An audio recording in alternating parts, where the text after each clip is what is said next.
My name is Tamara, and I guess you could say I'm a widow. It's been a year since my husband passed away. It's a title I never thought I'd have, but life has a funny way of changing things when you least expect it. Travis and I were deeply in love, the kind of love you read about in romantic books. We met in college, where we were figuring out love and life together. Travis was amazing, a charming guy with a smile that could light up even the darkest day. We were that couple everyone secretly envied, and life was good. We thought we had all the time in the world. But let me tell you about Travis' background. He had a tough childhood. His dad passed away when he was just a little boy, leaving a hole in his heart that never quite healed. His mom, Carolina, was something else, and I mean that in the worst way. Instead of being there for Travis when he needed her, she was off chasing her own love stories. Travis was practically invisible to her. Carolina remarried a wealthy man named Frederic, who lived in a completely different world. She cut ties with Travis like he was nothing, focusing only on her new husband's money and the fancy life they had. Frederic bought her a house, cars, and many other things, and she acted like Travis was just a nuisance. It was heartbreaking to see Travis struggle with her indifference. When Travis proposed to me, our life was stable and secure. It seemed like the perfect time to share the news with his mom, hoping it might help heal their broken relationship. So we went to her fancy mansion, full of hope. But when we got there, she couldn't have cared less. It was like Travis was a stranger to her. She barely acknowledged us, let alone our big news. It was clear she didn't care about us at all. That visit was eye-opening. When we stood at her doorstep, her coldness was shocking. "Hey Mom, it's me. It's been a while," Travis said. "Oh, Travis, why are you here? And who is this?" Carolina replied. "This is Tamara, Mom, my fiancé. Nice to finally meet you, Carolina." "I've heard a lot about you," I said. "Fiancé, huh? You're engaged, and that's why you're bothering me?" Carolina asked. "Mom, we thought you'd want to know." "I've missed you," Travis said. "Missed me, Travis? It's been years." "I've moved on," Carolina replied coldly. "Mom, please just listen. We're getting married soon, and we'd love for you to be part of our lives. We live just half an hour away," Travis pleaded. "Rebuild what exactly, Travis? I'm busy. I have a new family and a new life. I don't need reminders of my past," she snapped. "We're not trying to remind you of anything, Carolina. We just thought you should know about our wedding plans," I added. "Wedding plans? How quaint. But I've got plans of my own, plans that don't involve you or Travis." "I'm sorry, kid," she said dismissively. "Mom, why are you doing this?" "We're your family," Travis said, his voice full of pain. "Travis, I don't have time for this. My husband Fred will be back soon. He's the one who matters now," Carolina said. Her words cut deep, rejecting her own son like that. How could a mother be so selfish? Travis was devastated, and I felt his pain. But life went on, and we got married. Our wedding day was magical, and as I walked down the aisle toward Travis, I knew I was making the right choice when I married Travis.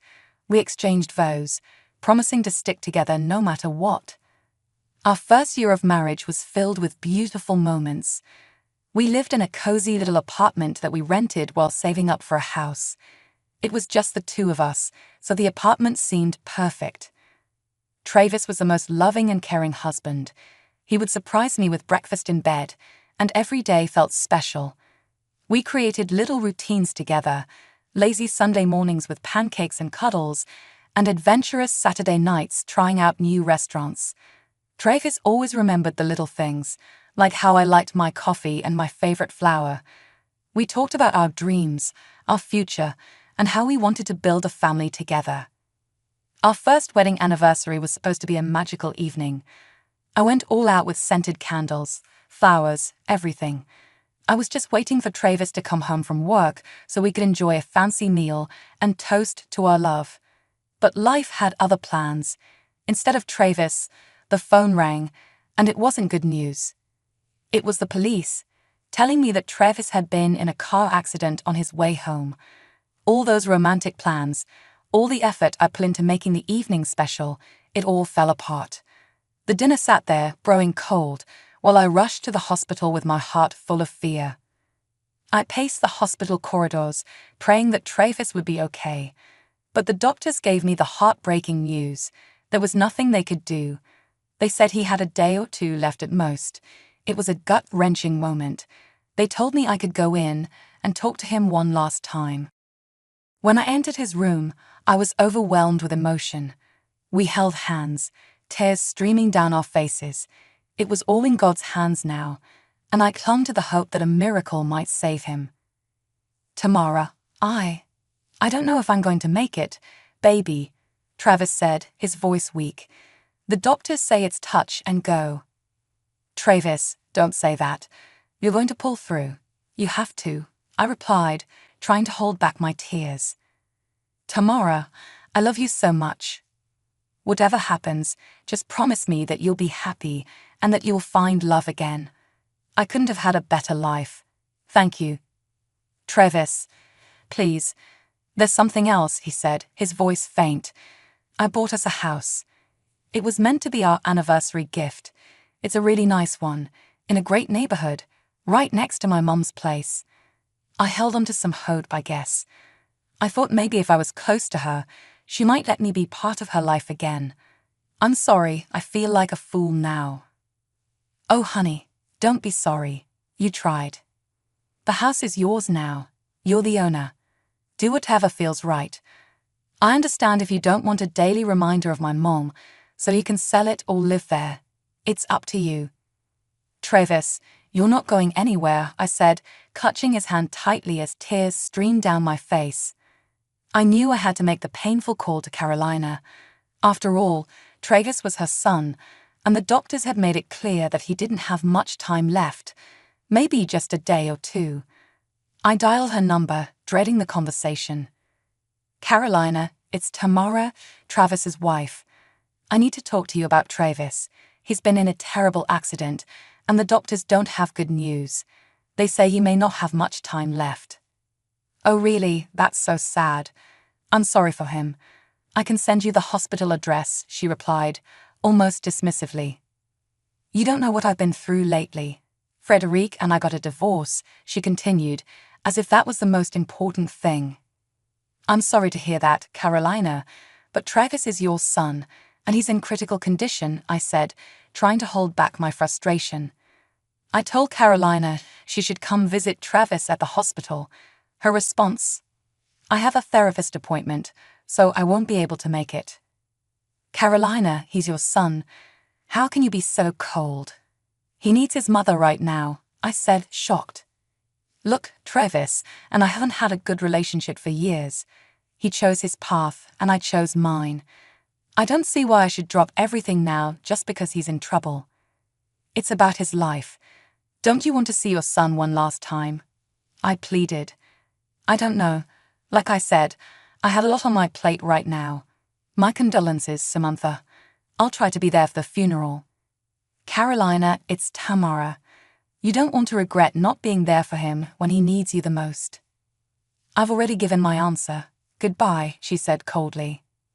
I couldn't believe how selfish she was. Travis was fighting for his life, and she didn't even care. A few days later, the unimaginable happened. Travis passed away. It was a gut-wrenching moment that left me numb and lost.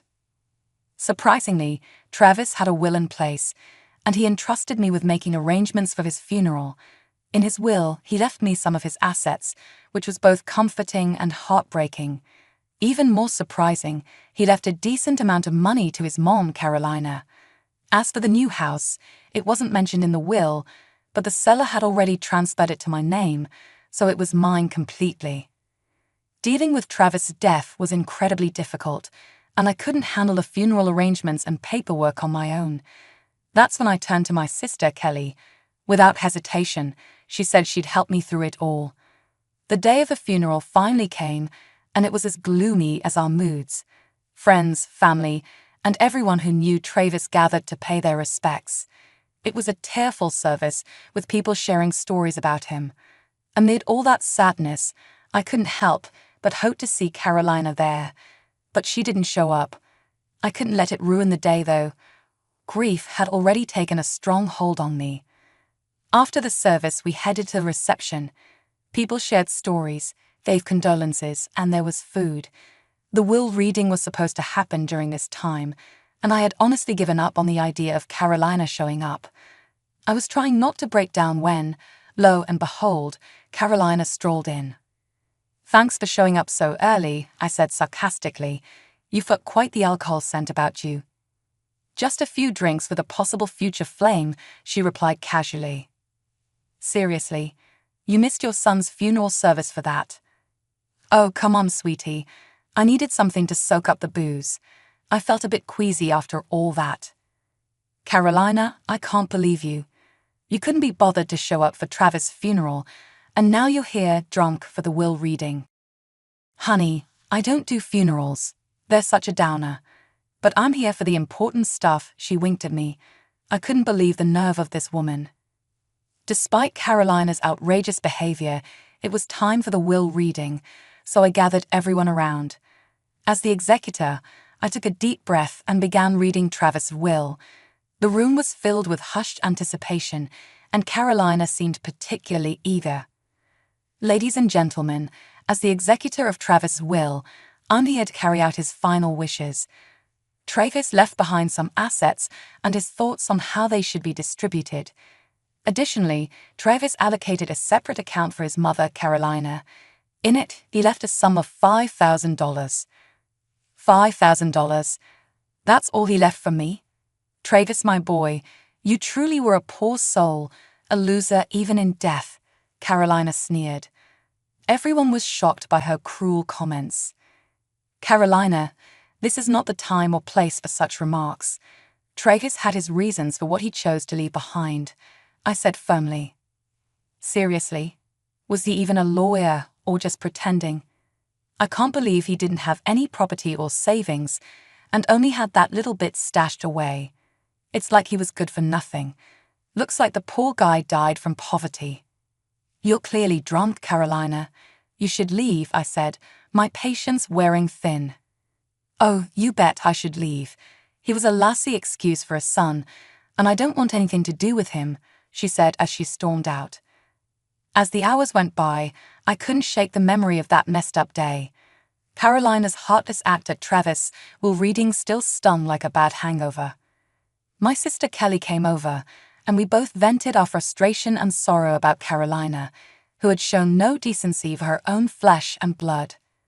Time moved on, and I started thinking about the house Travis had bought for us. The idea of living next door to Carolina was unbearable. I couldn't stomach the thought. So, I decided to take matters into my own hands. I got in touch with the real estate agent who had been dealing with Travis's house purchase. Luckily, Travis hadn't completed all the paperwork before he passed away, so with the agent's help, I finally took the keys to the house. It was a bittersweet moment, knowing this was supposed to be our new home, but it was also a painful reminder that Travis was gone. One day, I gathered the courage to visit the house. As I walked up the driveway, emotions hit me hard. It wasn't just a house. It was a mansion, much grander than I had expected. Next door, Carolina's house seemed tiny in comparison. I didn't expect to see such a huge, beautiful place. As I walked through the door of what was supposed to be our new home, I couldn't stop thinking about the life Travis and I could have built together.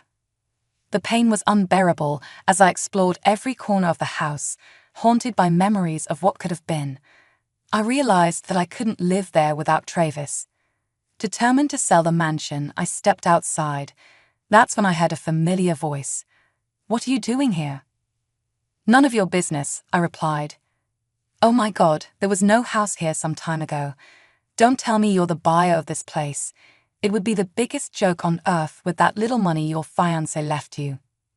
Can't you feel any sympathy for your own son, who talks like that?" "Sympathy for that loser. I should throw a party instead." "Carolina, can't you cut the insults? Travis is gone. Show a little bit of respect." "Respect? Travis was a fool, just like his father. You and he made quite a pair. Her words hit me hard, not just because they were harsh, but because she was his mom. Her cruel comments replayed in my head, making the pain worse. So I decided not to sell a house after all. I was going to move into the mansion, not just to show off or compete with Carolina, but because I needed a fresh start. Maybe this was what Tragus wanted, so I decided to do it for both of us. Packing up my stuff from our old apartment was tough. Everything had a memory attached to it, a piece of Travis. I wrapped up his photos, his favorite books, and all the little things we had collected over the years. When I stepped into the new house, it felt like a dream Travis was supposed to be a part of. The day I settled into the new house, I knew what I had to do. I baked a batch of Travis's favorite blueberry muffins, put on a nice sundress, and headed next door to face Carolina. I wanted to give her the news myself. She opened the door. "Tamara, what on earth are you doing here? What is this?" "Hi, neighbor. I just moved in, and I thought I'd bring over some muffins I baked." "What? How? When? Why?" "Let me break it down for you, Carolina. Travis bought this house for us as an anniversary gift. He probably used his savings." "Travis did that. Why didn't I know about it?" "Because, Carolina, you were too busy with your new husband and counting his money." "Tamara, I didn't know." "Of course you didn't. You've always been absent, from not visiting Tragus in the hospital during his last moments to skipping his funeral service and just showing up for the will reading. I made some mistakes. Carolina, you've been cruel and disgusting. You ridiculed Travis when you found out he left you very little in his will. You didn't even give him the respect he deserved. I never realized how much I hurt him until it was too late. Please, Tamara, I'm genuinely sorry. Sorry now that you found out your son had some money left for you. Love should have been unconditional. You know what, Carolina? Enjoy the rest of your life seeing my face every day as a constant reminder of what you did to your son. It's been a whole year since Travis passed away. They say time can heal wounds, but that doesn't mean the scars disappear. I'm learning to carry on, step by step. Carolina, on the other hand, is spiraling down a different path. It's hard not to notice her from my home right next to hers. She's been using alcohol as a crutch, drowning her sorrows, or maybe her guilt, who knows. Every time we run into each other, she has a look of guilt, shame, and regret on her face, and I can't help but feel a bit of sympathy for her at times. She missed out on so much when Travis was alive, and her absence during his darkest moments, even at his funeral, is something I can't forget or forgive. One thing I've learned through all of this is that being a bad person doesn't get you very far. Sure, you might gain some material things, but you lose something much more valuable, yourself. People who are dishonest, cruel, or selfish might seem like they're winning in the short term, but in the grand scheme of things, they don't last long. It's the ones who show love, compassion, and kindness who leave a lasting legacy. So my advice to anyone reading this is simple: be a good person. It might not always be easy, but it's worth it in the end.